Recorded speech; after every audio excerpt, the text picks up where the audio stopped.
Bien, ¿qué tal amigos? Bienvenidos a Impacto Semanal. En esta semana las noticias destacadas son el triunfo del referéndum y consulta popular, la sentencia en contra de Carlos Polit y la recaptura de Colón Pico. Iris, ¿qué tal? Bienvenida.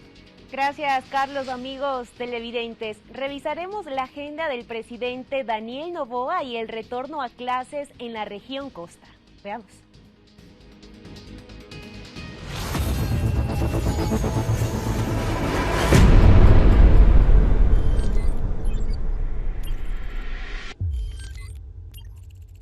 El veredicto que declaró culpable al excontralor Carlos Polit por lavado de activos en Estados Unidos es un paso en su condena. Podrá pedir una fianza para salir libre.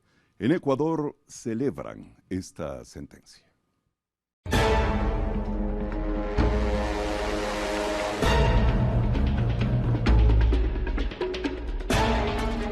El excontralor ecuatoriano Carlos Polit fue detenido por agentes en una corte de Florida, Estados Unidos, después de que un jurado lo declarara de forma unánime culpable de todos los cargos en su contra, tras 10 días de juicio. Polit había sido acusado de conspirar para lavar dinero producto de sobornos y de hacer transacciones con bienes derivados de actividades criminales. Como parte de la sentencia, le decomisarán 2 bienes.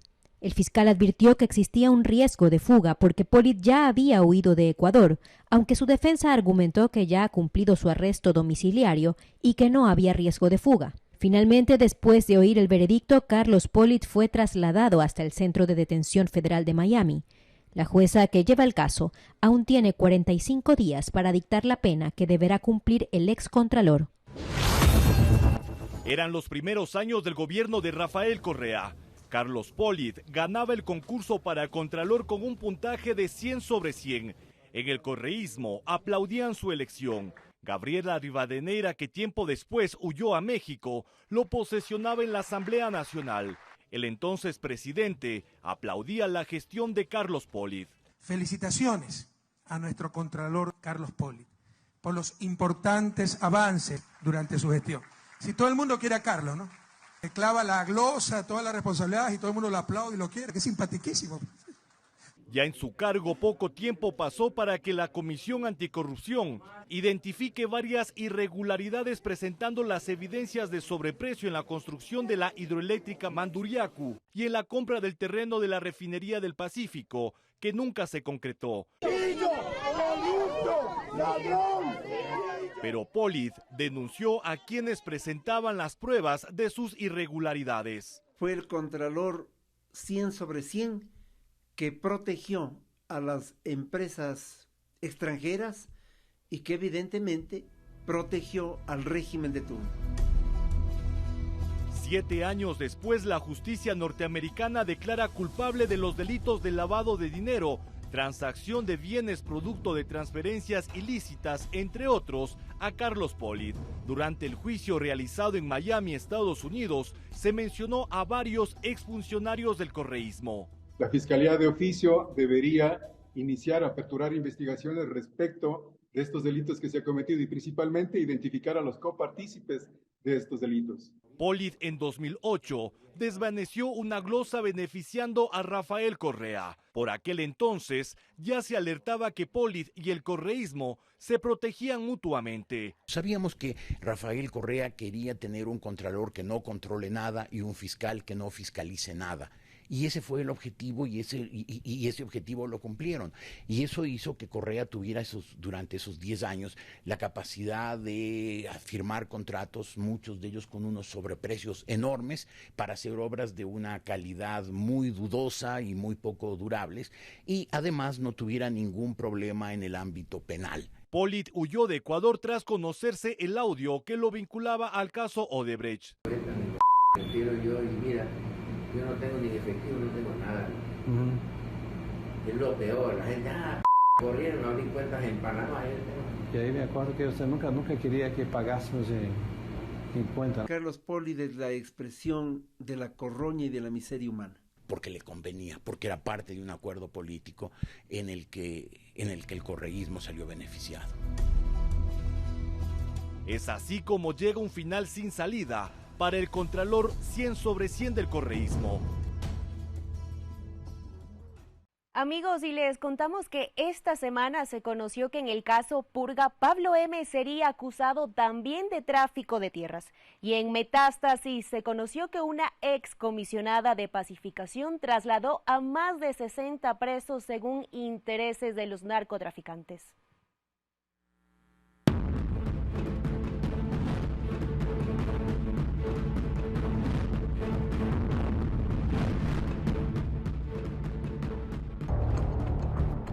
En las múltiples conversaciones de Mayra Carolina S., principal pieza que permitió armar el rompecabezas del caso Purga, intercambiaba mensajes con el usuario FG23, que según la fiscalía sería un juez provincial del Guayas.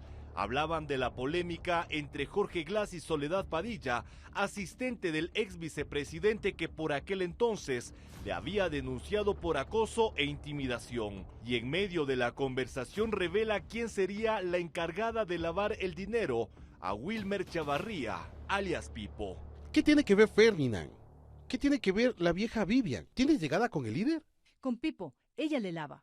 La conversación es parte de las 100.000 páginas del caso Purga, pero Vivian H. también es mencionada en 2 ocasiones en los chats del caso Metástasis en diálogos relacionados a Leandro Norero. La vida de Vivian H. es detallada en los chats como excéntrica y llena de lujos, algo que por aquel 20 de octubre de 2023, el juez del Guayas le contó a Mayra Carolina.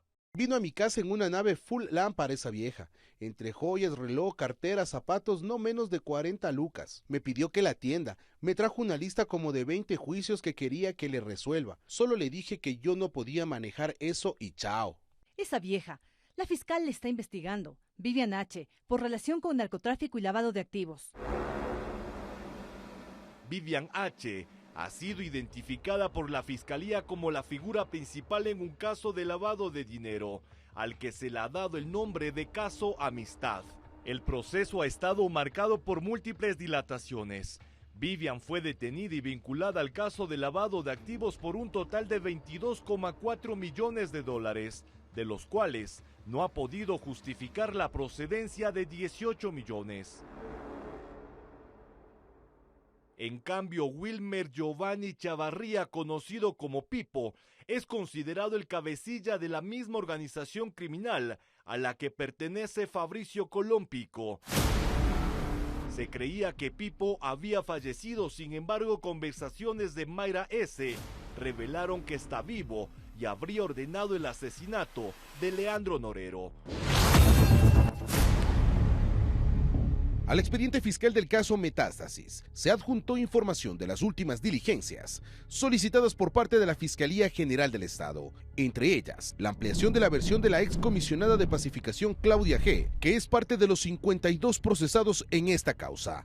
Claudia G., a través de oficios, habría generado pedidos directos a Pablo R., exdirector del SNAI y también exdirector antinarcóticos de la Policía Nacional, solicitándole sacar de la cárcel de Riobamba a un grupo de cerca de 30 integrantes de la Banda de los Lobos, para trasladarlos hacia el centro de rehabilitación de la provincia de Cotopaxi en la ciudad de Latacunga y en la cárcel de Turi en Cuenca, con lo cual se agrupaba a quienes eran compinches de Leandro Norero, cabecilla de esa organización criminal.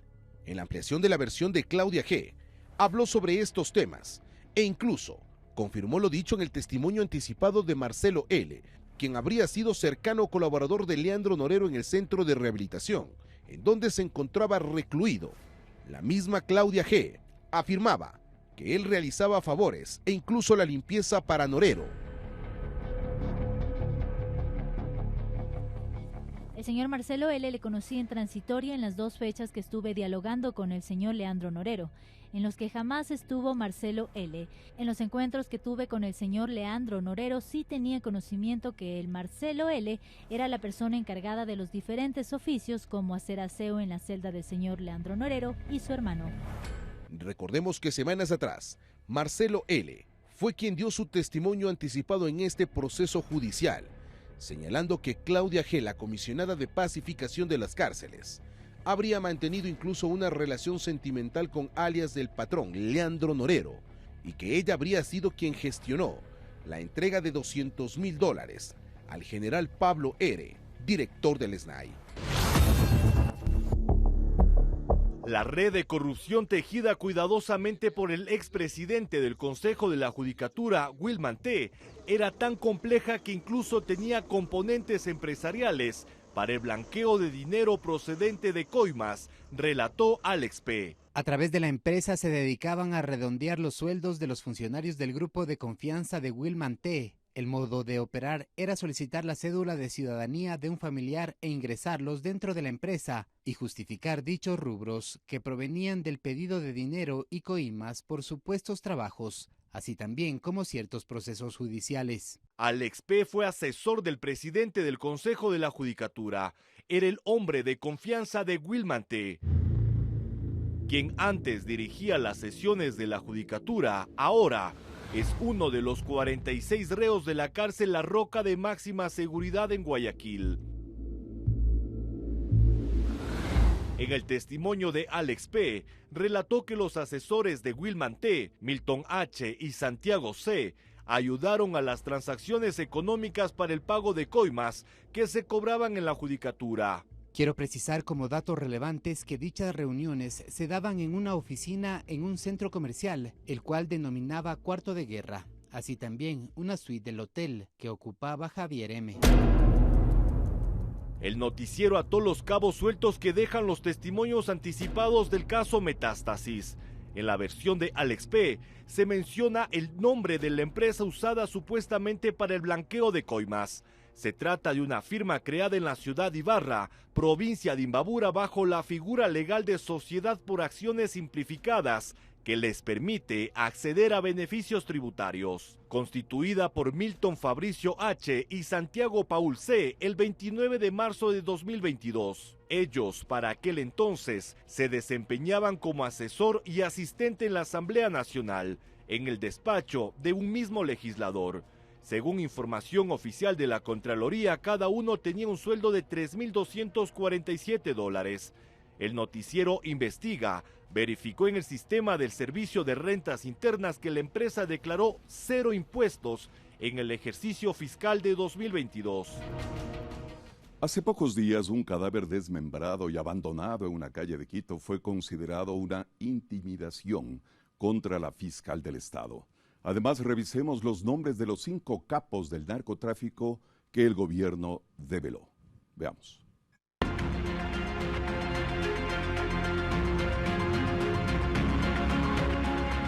«24 horas después del hallazgo de un cuerpo desmembrado en el norte de Quito, la Policía Científica en Criminalística trazó una línea de investigación basada en las partes del cuerpo que serían de un ciudadano extranjero. Además, se cotejan las huellas dactilares con la base de datos de personas extraviadas. A través de un comunicado oficial, la Fiscalía relacionó el crimen con las amenazas recibidas contra Diana Salazar. Durante el fin de semana se emitieron informes de inteligencia sobre posibles atentados en contra de la vida de la máxima autoridad de esta institución, mismos que incluían advertencias de la comisión de actos violentos en caso de no cumplir su principal objetivo. La Fiscalía General del Estado investiga lo ocurrido, pues se presume que tiene relación con estas alertas de seguridad. El ex fiscal Fabián Salazar volvió hace poco a Ecuador tras una charla académica en México. Asegura que estas prácticas de intimidación fueron importadas de Ciudad Juárez. Esto es una forma que utilizan los criminales para limitar el accionar de la justicia, no solo del fiscal, sino de la justicia. El trabajo de ser fiscal está directamente relacionado a la lucha frontal contra el crimen. Nacida en 1981 de origen imbabureño, a sus 22 años tras liderar la unidad de lavado de activos Guafe, desde 2019 lidera las acciones investigativas de la Fiscalía General del Estado. De ahí que grupos criminales han intentado intimidarla. Con el fin de influir en las actitudes, en el comportamiento, en la toma de decisiones, en este caso de las autoridades. La alerta del cadáver desmembrado hallado este lunes la dio el anillo externo de seguridad de Diana Salazar. El cuerpo en sí desmembrado y decapitado, y en uno de los bultos, específicamente en la maleta, se encontraba partes de un cuerpo humano. Este nuevo intento de intimidación ocurrió un día después de la aprobación de la extradición, el mismo día en que Fiscalía y la policía recapturó a Colón Pico, a quien Salazar acusó de intentar asesinarla.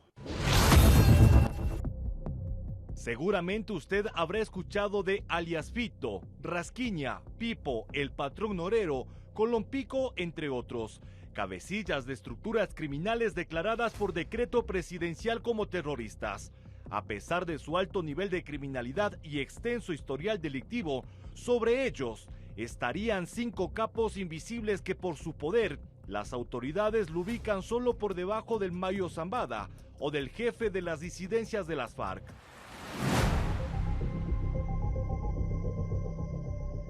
Walter Homero Cabezas Barbosa, alias Cabeza, es relacionado a delitos de narcotráfico, financista de bandas criminales y políticos, así como proveedor logístico del Frente Oliver Sinisterra.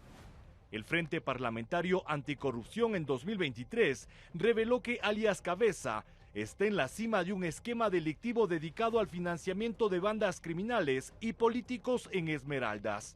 Alias Cabeza, en 2017 fue detenido en el operativo Fortaleza 228. Autoridades lo identifican como proveedor logístico del Frente Oliver Sinisterra.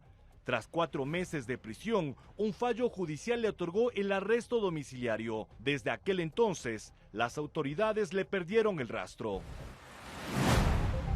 Francisco Antonio González Cornejo, alias Orejas. En el sistema judicial se lo relaciona al tráfico de drogas.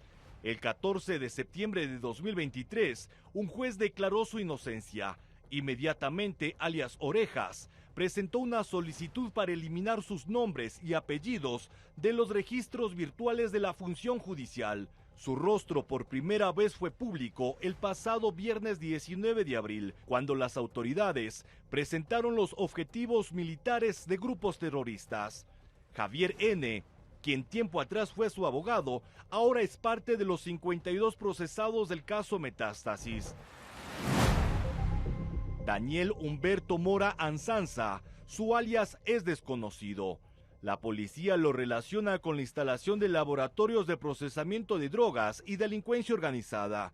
De origen colombiano, hace décadas cruzó la frontera y se radicó en Ecuador. Documentos clasificados de la policía lo relacionan al cártel del Chapo Guzmán. Amigos, y al volver revisamos las actividades que cumplió el presidente de la República en los últimos días. Además, la Asamblea deberá articular el triunfo del referéndum y consulta popular. Ya regresamos aquí en Impacto Semanal.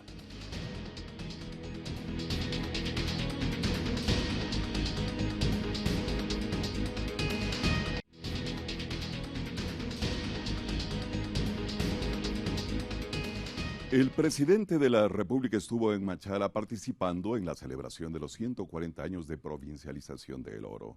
Allí dijo: a mí me enseñaron a leer marcadores y 9-2 es una goleada. Esto refiriéndose a los resultados del referéndum y de la consulta popular.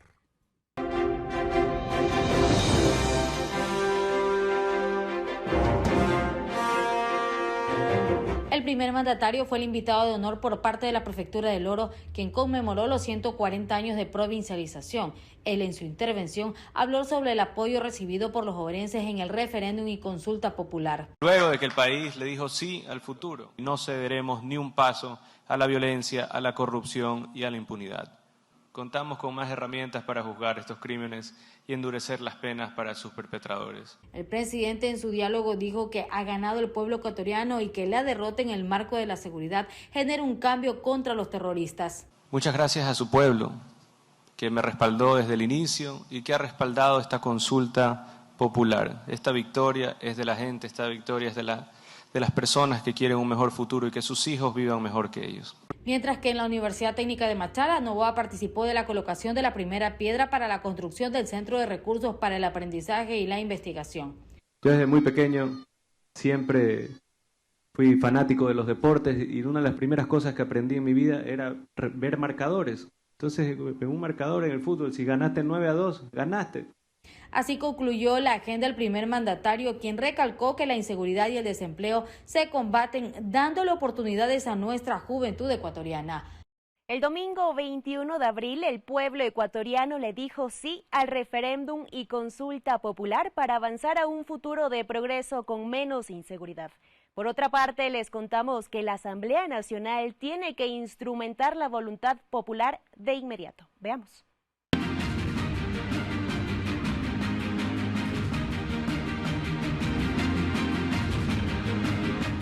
Con el triunfo de las preguntas de la consulta popular en el gobierno esperan que las autoridades del CNE proclamen los resultados. A partir de ese momento corre el plazo que tendrá el presidente de la República para enviar 5 proyectos a la Asamblea Nacional, que permitirán articular los cambios que fueron aprobados en esa consulta. La voluntad del pueblo en las urnas va a ser respetada en la Asamblea Nacional. ¿Esos proyectos están listos, legisladora?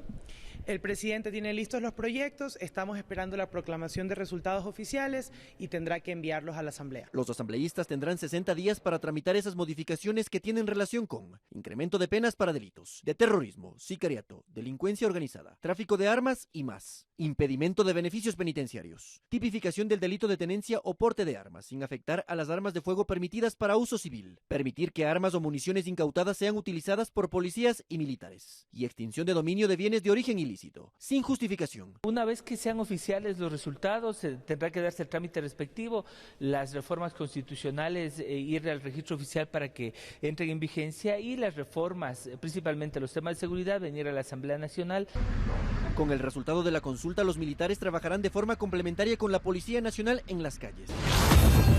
El endurecimiento de penas para los delincuentes y criminales será posible gracias a la aceptación de más del 70% de los ciudadanos que fueron a las urnas, quienes consideran que será una advertencia clara para quienes pretendan continuar delinquiendo. Uno lo que quiere es que exista menos delincuencia y por lo tanto lo que quiere es poner un método disuasivo. La sociedad le advierte a las personas: si tú cometes un delito, la sanción va a ser de esta magnitud. Y lo que parece que nos hemos dado cuenta es que si la sanción no es tan grande, la gente va a seguir cometiendo delitos. Va a generar tal vez una calma social y va a crear una expectativa positiva en la ciudadanía respecto de si esto efectivamente va a permitir solucionar a corto o mediano plazo el tema de la inseguridad, que al fin y al cabo es lo que busca esta pregunta. El terrorismo, el tráfico de sustancias sujetas a fiscalización, la delincuencia organizada, el asesinato, el sicariato, la trata de personas, el secuestro extorsivo, el tráfico de armas, el lavado de activos y la minería ilegal son los delitos en los que se aplicará la reforma al Código Orgánico Integral Penal. Las propuestas se relacionan con otra pregunta de la consulta. En una de las preguntas de decir que la persona que es sentenciada por esos delitos tenga que cumplir la pena entera en el centro de privación de libertad, la atamos a esta otra pregunta del endurecimiento de las penas, y el resultado va a ser este. La Asamblea tendrá 60 días para debatir y aprobar la medida, obedeciendo la voluntad de los votantes, quienes apostaron por la seguridad del país y mejores días. En la sesión de la Asamblea Nacional del martes hubo novedades. Guido Vargas y Milton Aguas, legisladores que renunciaron o fueron separados de sus organizaciones políticas, fueron reubicados. Ahora están lejos de sus excompañeros. En otro punto del salón plenario fue ubicado el exasambleísta del correísmo Javier Jurado. Él renunció a esa bancada legislativa y ahora se lo ve solo. Luego de la consulta popular en el Parlamento buscan acuerdos para establecer mayorías móviles. Desde el PSC entonces están dispuestos a abrir un canal de diálogo con el gobierno si es que el gobierno así lo decide. Con el gobierno y con todas las bancadas legislativas que son parte de la Asamblea Nacional. A pesar de las diferencias entre organizaciones políticas, los legisladores independientes se mantienen firmes. Dicen que están dispuestos a dialogar con el gobierno. Nosotros no haremos oposición, sino haremos lo que sea lo más sensato y lo fundamental. Nosotros estaremos siempre para que el Ecuador sienta que las leyes que le hace falta podamos darle el tratamiento dentro de plazos, dentro de tiempos. Solo en el correísmo cierran las puertas de diálogo. Lo que tenemos en este momento es un resquebrajamiento de la conformación de la Asamblea. Definitivamente ya usted no va a tener una mayoría totalmente consolidada por la posición de RC, pero eso no implica que el Parlamento vaya a tener problemas para aprobar leyes o que el Parlamento no vaya a trabajar o que el Parlamento vaya a cambiar abruptamente la agenda legislativa. Por ahora los acuerdos son para aprobar temas puntuales.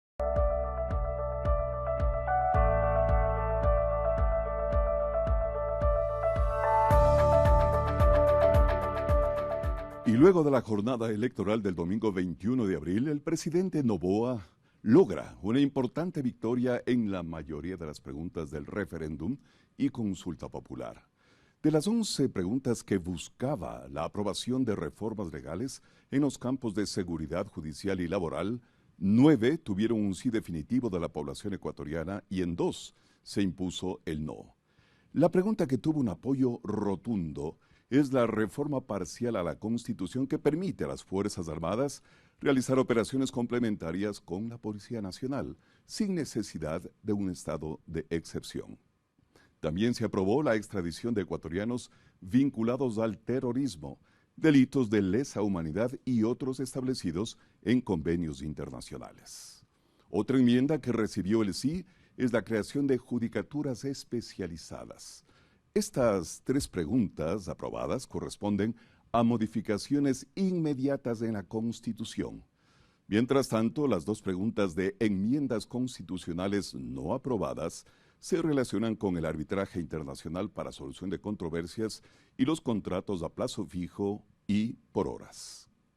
Y con respecto a las 6 preguntas de consulta popular, todas recibieron el beneplácito de la población, es decir, el control de las Fuerzas Armadas en torno al acceso a las prisiones, el endurecimiento de penas para ciertos delitos, la tipificación del delito de tenencia de armas, el cumplimiento total de los años de sentencia, el paso de armas incautadas a la fuerza pública, al igual que los bienes de origen ilícito que pasen a manos del Estado. El ausentismo en esta consulta popular y referéndum es uno de los más altos, llegó nada menos que al 28%. El 5 de junio es la fecha de publicación de los resultados oficiales. A las 3 primeras preguntas aprobadas, una de reforma parcial y 2 de enmiendas constitucionales, pasan a publicarse en el registro oficial con las modificaciones respectivas en la Constitución luego de la promulgación de los resultados oficiales. Mientras tanto, el presidente debe enviar un proyecto de ley de 5 preguntas de la consulta popular que obtuvieron el sí dentro de los 5 días posteriores a los resultados oficiales. En la Asamblea deben seguir el trámite respectivo y recibir el voto favorable de al menos 70 votos en un plazo de 60 días. La voluntad de los ciudadanos ha sido expresada clara y contundentemente. Esta voluntad debe ser respetada en toda su extensión.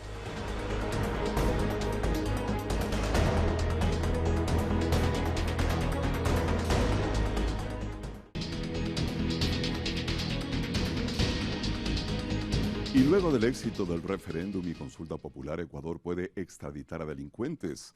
Revisaremos quiénes son considerados los extraditables. Y de otro lado, en la Asamblea se investiga a los responsables del boicot eléctrico que sufre el país.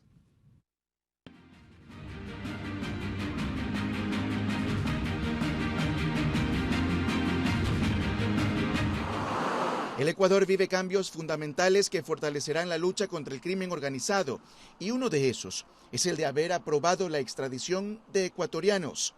¿Qué significa? Que si somos requeridos por delito de narcotráfico u otro tipo de delito grave, que si haya cometido terrorismo también, que si haya cometido en el exterior y nos requieren a este ciudadano ecuatoriano, se lo podrá entregar. La extradición es una institución de derecho internacional penal. La Asamblea lo deberá tratar pronto y será una herramienta que ayudará a fortalecer la seguridad en el país y también en la región. Una delincuencia muy sofisticada que actúa de manera transnacional y encontraba en el Ecuador un buen espacio de refugio, sabiendo que la extradición no era factible. Pérez también habló sobre los próximos pasos que daría el gobierno para la extradición con países hermanos. Que se sumen, que le digan al Ecuador, mira, yo quisiera firmar contigo tratado de extradición, estas son las condiciones que yo tengo, cuáles son las tuyas, porque es de doble vía, ¿no? La lucha contra la corrupción se nivela, manifestó Pérez, quien además coincide con Estarellas en poner un ejemplo claro cuando se han extraditado figuras del crimen organizado. Hay situaciones extremas y el Ecuador está en una situación extrema y está enfrentando una guerra contra el narcoterrorismo. Sostienen que la extradición es una pieza clave que eligieron los ecuatorianos para seguir combatiendo al crimen transnacional. Con más del 75% de los votos escrutados, ha sido aprobado el sí en la pregunta que habla sobre la extradición de ecuatorianos. En las últimas horas han circulado dos nombres como posibles primeros perfiles a evaluarse una vez gestionados los convenios internacionales que se deberán aplicar para dar paso a una extradición. Se trata de Fabricio Colón Pico, por aparentemente tener relación directamente con la banda de los Lobos y esta con carteles mexicanos del narcotráfico. Colón Pico tiene un tema de delincuencia organizada y varios delitos en el Ecuador, pero no ha cometido un delito en Estados Unidos, ¿sí? Ahora, ¿qué pasa con los delitos transnacionales? Esas son las mayores figuras. Por ejemplo, el narcotráfico o el lavado de activos, ¿sí? Ese sí se configura en varios países. Desde la Asamblea Nacional ya se preparan para analizar las reformas legales y poder generar el cuerpo normativo pertinente que estructure la aplicación de la extradición en el Ecuador. Una vez que entre en vigencia, lo que el Estado ecuatoriano tendrá que hacer es analizar los casos que corresponden y los requerimientos a fin de dar trámite. Pero por otra parte también aparece el nombre del ex vicepresidente Jorge Glass, esto por haber sido señalado en los testimonios presentados en los Estados Unidos en el proceso de lavado de activos en contra del ex Contralor General del Estado Carlos Pollitt por la trama de corrupción de Odebrecht ante la entrega de sobornos de la compañía brasileña a diferentes funcionarios del Ecuador. Si de ese juicio hay responsabilidades a España, a Ecuador o al propio Estados Unidos, deberá, en este caso, iniciarse un proceso en contra de Jorge Glass en Estados Unidos, ¿sí? Y si es que hay una sentencia en Estados Unidos o un veredicto del jurado en Estados Unidos por los mismos delitos que ya ha sido sentenciado Jorge Glass acá, ahí recién se va a configurar la extradición. Las normativas internacionales excluyen extradiciones por razones de persecución política, delitos militares o de orden religioso. Cerca de las 11 de la mañana del miércoles llegaron los asambleístas a la ventanilla de gestión documental y entregaron la solicitud de juicio político en contra de la ex ministra de Energía, Andrea Arrobo. Eso califica el CAL y luego pasa obviamente a una revisión de la comisión respectiva. No conozco todavía el expediente y las causas. Argumentan que hubo incumplimiento de función. La solicitud de juicio político recoge además la denuncia del gobierno de un supuesto sabotaje energético. Después de revisar todas las declaraciones que han hecho los ministros que hoy se encuentran a cargo, hemos visto que efectivamente han habido ahí algunas inconsistencias y una falta de cumplimiento de objetivos que seguramente dieron paso, como todos ustedes conocen, a la medida que tomó el presidente de manera radical y frontal. Las autoridades deberán verificar si la solicitud cumple los requisitos y luego irá a la Comisión de Fiscalización. Y esta semana se produjo la recaptura de Fabricio Colón Pico. Además, se ejecutó un gran operativo denominado Pantalla. Y en una operación conjunta militar y policial, desbarataron una banda criminal. Veamos esta información.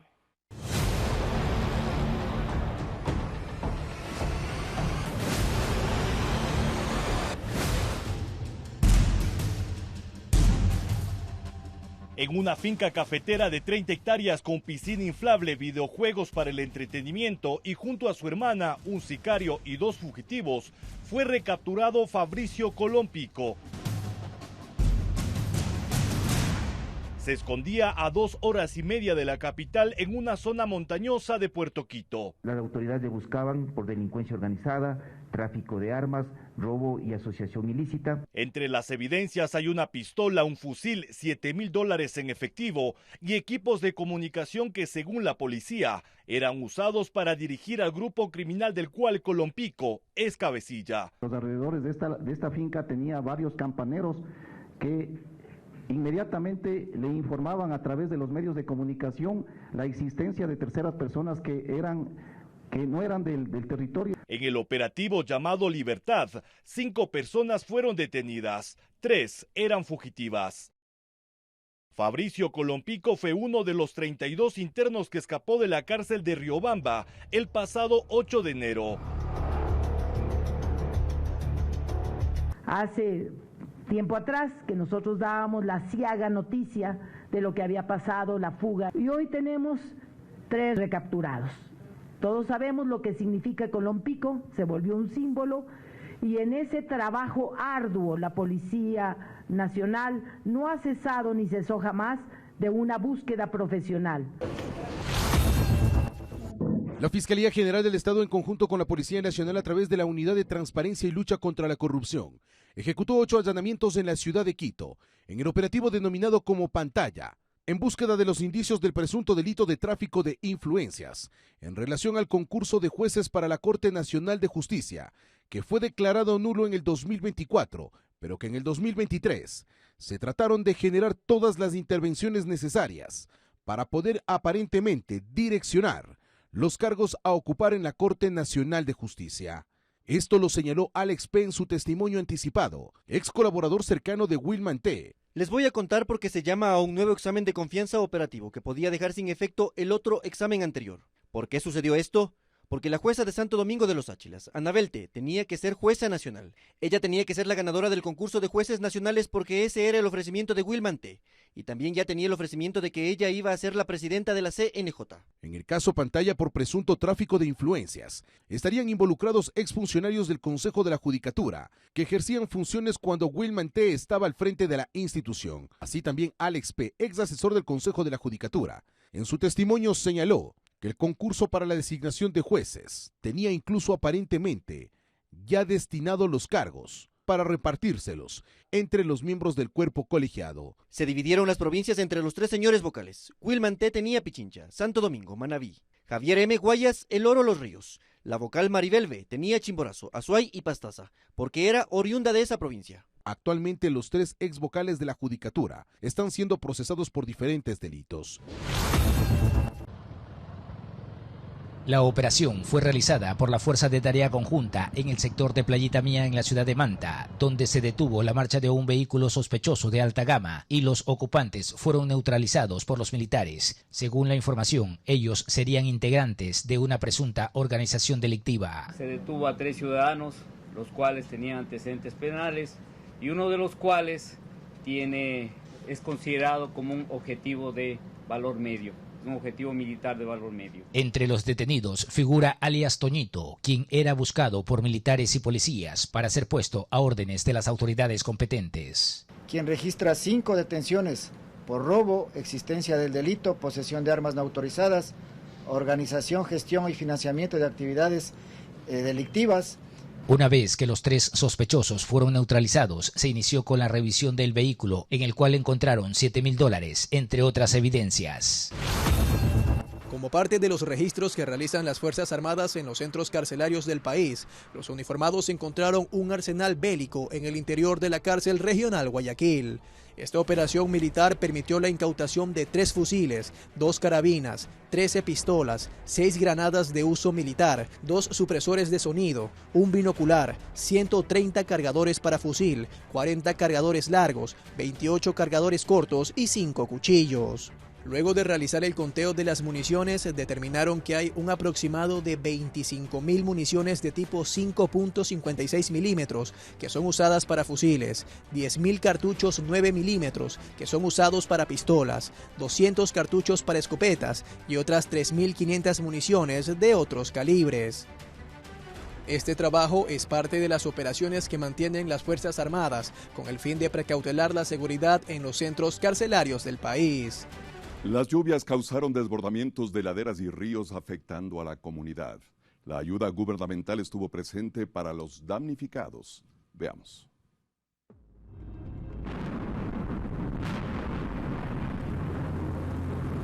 Desde el aire se puede observar con mayor amplitud los estragos provocados por el desbordamiento del río Las Juntas en el cantón Montalvo, asentado al sur de la provincia de Los Ríos. La incontenible fuerza y presión del agua hizo que los muros de contención colapsen en varios tramos. El agua anegó cultivos de arroz que en su gran mayoría estaban listos para ser cosechados.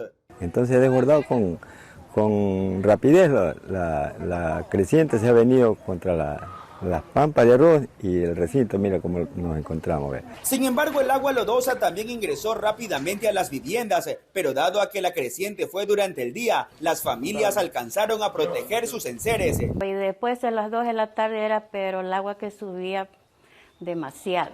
Funcionarios de gestión de riesgos de la alcaldía de Montalvo hicieron un recorrido por los sectores afectados con la intención de levantar la información y canalizar las atenciones lo antes posible. Tenemos aproximadamente 5 sectores afectados, 220 familias aproximadamente.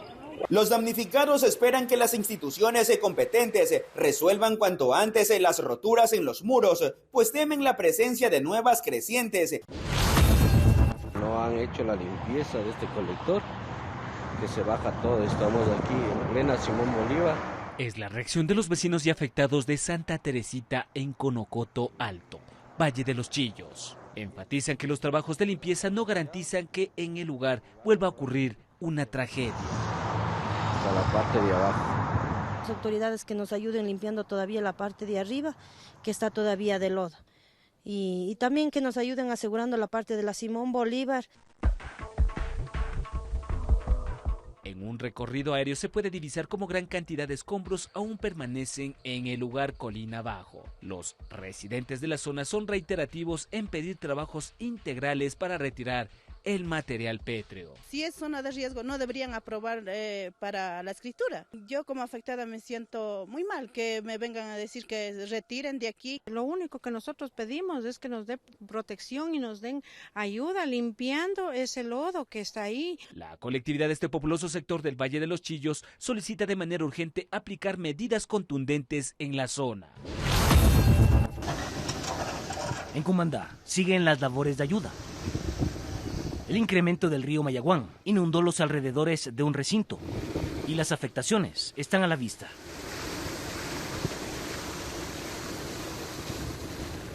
El Comité de Operaciones de Emergencia se mantiene activo, comandado por la Secretaría de Gestión de Riesgos. El presidente Daniel Noboa solicitó el traslado de 650 kits de alimentos y 100 de higiene personal para la población aislada. Estamos atendiéndoles a los puntos críticos que no tienen accesibilidad. Y en la misma provincia, el aluvión se llevó todo a su paso el pasado fin de semana en Alousí. El mal tiempo destruyó varias viviendas y accesos a recintos. Amigos, y al volver les contaremos que en Estados Unidos sigue adelante el primer juicio penal en contra de Donald Trump. Y además, amigos, todo está listo para el inicio de clases en la costa el próximo 6 de mayo. Ya volvemos con Impacto Semanal. Sigan con nosotros.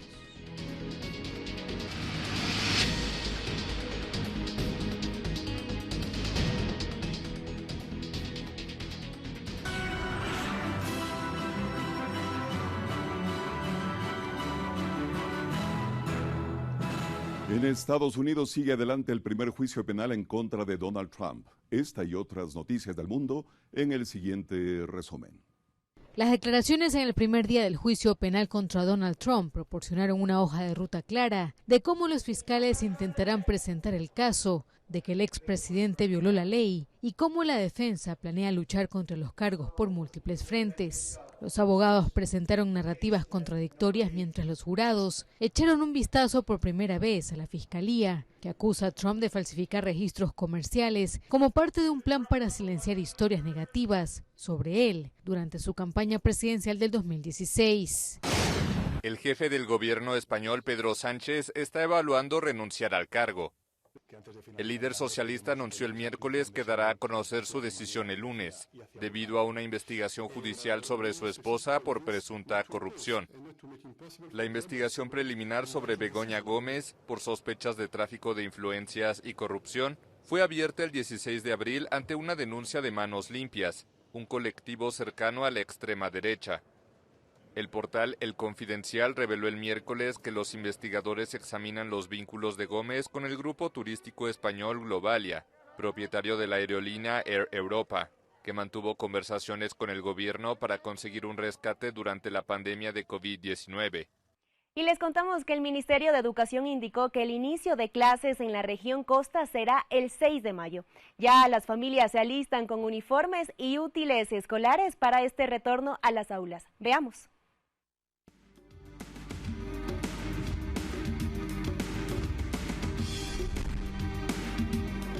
La buena actitud de los niños y adolescentes en este retorno escolar viene desde casa. Andrea nos cuenta cómo desde su hogar se prepararon con anticipación. Teniendo listo todo, pues los útiles, los uniformes, que es lo que uno, pues como padre de familia, también se emociona. Un comienzo en las aulas con cambios que se presentan en todas las instituciones del país. El contingente por los problemas energéticos se aplican de diferentes formas, desde iniciativas físicas implantadas en las aulas hasta psicológicas, preparando a los niños. Consideramos que es un tema también de actitud, donde tenemos que ser positivos y propositivos, y es una oportunidad para preparar el carácter y las emociones también. La docencia, el eje fundamental para el aprendizaje de los estudiantes, ha tenido también un arduo trabajo que cada año va cambiando. Por un lado, trabajando sobre las competencias básicas, aquellas que están relacionadas directamente con el área del lenguaje, de la comunicación, de la lógica matemática. Es así como al menos el 80% de los colegios particulares retornan a clases en el régimen Costa Galápagos, mientras las unidades fiscales regresan este 29 de abril. Atención amigos, porque antes de realizarse una cirugía estética se debe informar sobre sus riesgos. En este segmento revisemos también el trabajo de un banco de tejido. Veamos.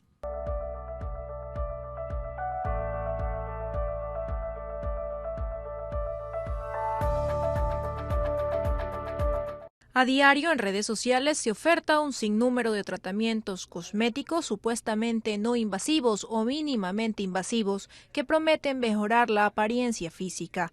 ¿Pero son seguros? Cuando a usted le ofrezcan un producto permanente, resultados permanentes, huya, porque está proscrito, está prohibido el uso de líquidos inyectables o sustancias inyectables en los tejidos de manera permanente. Todo lo que se puede usar tiene que ser biodegradable. Lo primero a considerar, si se piensa realizar algún procedimiento, sea acudir donde alguien capacitado. Para eso están los médicos especialistas o médicos en cirugía plástica o esteticistas. Ningún cosmiatra o cosmetólogo tiene la licencia para hacer tratamientos invasivos, es decir, no puede inyectarte nada. Y asegura que desafortunadamente cada vez es más común que personas que no acreditan los conocimientos necesarios ejecuten libremente este tipo de procedimientos, los cuales pueden provocar graves consecuencias en la salud. Personas quemadas, con complicaciones ortopédicas y otros pacientes que requieren cirugías complejas son atendidos en el Hospital Luis Bernaza en Guayaquil, donde está el único banco de procesamiento de manufactura avanzada del país. Cuenta con tecnología de punta para generar tejidos humanos. Es decir, cuando fallecen donan piel, esa piel la procesamos para uso en pacientes quemados. Cuando donan huesos, meniscos, sacamos esos meniscos para deportistas, para personas que tienen fallo o problemas, o incluso líneas más avanzadas como la impresión 3D y planificación quirúrgica, en la cual utilizamos los tejidos modelados para poder reconstruir heridas avanzadas. Los tejidos no se pueden obtener de fuentes sintéticas, de ahí que es necesario contar con tejidos provenientes de cadáveres, de personas que en vida decidieron ser donantes, pero estas donaciones son limitadas. Muy pocas personas mantienen su condición de donantes, es una limitante que hemos tenido durante los últimos años. Gracias a los avances médicos se buscan alternativas para las intervenciones cuando se presenten eventos mayores y no haya tejidos o donantes, entre ellas la piel de cerdo. Como país no tenemos todavía la tecnología para poder curar estas personas. Entonces, por eso es que estamos tratando de buscar una nueva fuente inagotable de piel de cerdo. En otros países se maneja justamente esto. La unidad médica también es pionera en injertos de alta complejidad, como los meniscos y tendones, procedimiento aplicado en la medicina deportiva, pero también en casos de artrosis u otras condiciones que complican la movilidad. Carlos, amigos televidentes, hasta aquí lo más destacado del Ecuador y el mundo en 60 minutos de información. Les esperamos todos los sábados a las 13 y a las 20 horas en Impacto Semanal. Disfruten el fin de semana y, como siempre, buena suerte.